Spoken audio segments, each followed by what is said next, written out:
nous avons qu'une seule route. Nous avons qu'une seule route, la route nationale numéro 1, non numéro 2. La route qui prend la ligne Rond-Point-Signers jusqu'à Ndosho. Hein? C'est la route que nous avons comme la deuxième route nationale. Les autres sont de petites routes qui ne sont pas asphaltées. Et pourtant, notre souci, nous la population de Goma, nous la société civile républicaine du Congo, nous avons souhaité que le gouverneur, le nouveau gouverneur qui est arrivé, parce que nous avons compris que c'est un homme de bonne volonté, qui puisse nous aider à chercher le fonds pour renforcer ou pour créer les routes secondaires. C'est-à-dire quoi? Nous avons des routes qui sont dans les quartiers en provenance des lampes, des néo-apostoliques, qui peuvent être asphaltées, qui montent dans les quartiers Mabanga jusqu'à Katoi, Katindo, jusqu'à vers Chaba ici, jusqu'à Andosho. Si on asphalte ces routes-là, donc nous souhaitons que nous puissions avoir des routes secondaires pour chercher à diminuer, à tant soit peu, les accidents ou l'insécurité routière. Parce que chaque fois, il y a des accidents qui sont provoqués dans la ville ici, parce qu'il y a beaucoup d'embouteillages qui sont créés par nos chauffeurs. Et les chauffeurs aussi qui sont ici, beaucoup parmi eux ne savent pas respecter le code de la route. Et ça crée chaque fois des embouteillages. Si vous quittez chez vous à 6h, 7h, 8h, 9h, même vers 10h, vous allez trouver qu'il n'y a pas la bonne circulation. Il n'y a pas la meilleure circulation. Et ça crée des problèmes, ça crée des sécurités. Alors, la deuxième route secondaire, nous avons envisagé que le gouvernement puisse quand même nous aider à asphalter.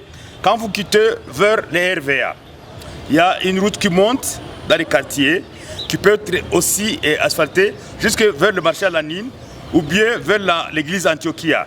Antiochia, vous montez vers chez Jeff Dokolo, vous montez vers Himbi 2 et ça entre dans la route qui provient vers le ULPGL.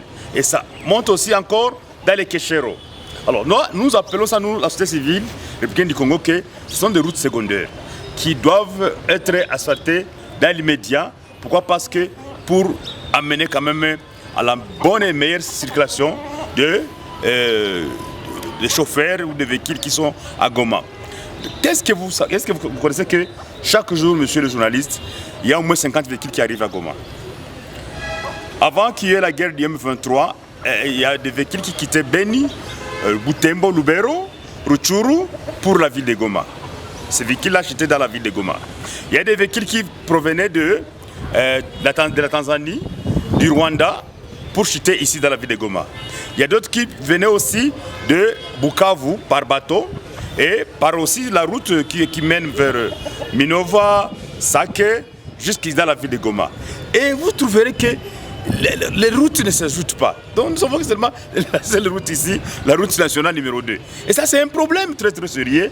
Et c'est pourquoi nous demandons dans l'urgence que le gouverneur, le nouveau venu, le gouverneur, comme il nous a écoutés, par exemple, parce qu'il n'y a pas 2 mois que nous avons fait le point de presse pour demander que le gouvernement central, son excellence monsieur le président de la République, le premier ministre Samalou Kondé, puisse voir comment réhabiliter les tronçons de la route qui a été oubliée pendant plus de 6 ans vers Ndosho, en commençant par l'église néo-apostolique jusqu'à vers les stations Simba. Parce que là, vous connaissez que chaque fois, il y a eu toujours des accidents qui sont provoqués.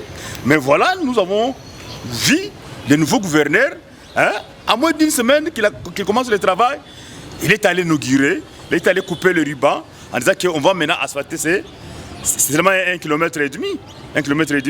Et là, nous avons compris que c'est un bon père de famille qui écoute les revendications de la population, de la société civile.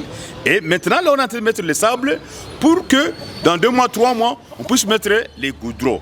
Et alors, nous avons compris que, comme il y a toujours des budgets qui sont votés, comme il y a toujours des imprévus, comme il y a toujours des bailleurs de fonds qui viennent par-ci, par-là. Je me souviens même à l'époque de l'inauguration de la maison de la justice, palais de la justice, le bailleur de fonds qui avait financé ça, l'Union européenne, ils avaient souhaité même qu'on puisse les proposer d'autres projets qu'ils pouvaient réaliser dans la ville de Goma. Alors, si on peut faire appel soit à l'Union européenne, je crois qu'ils peuvent faire ça, parce que ce sont des routes urbaines.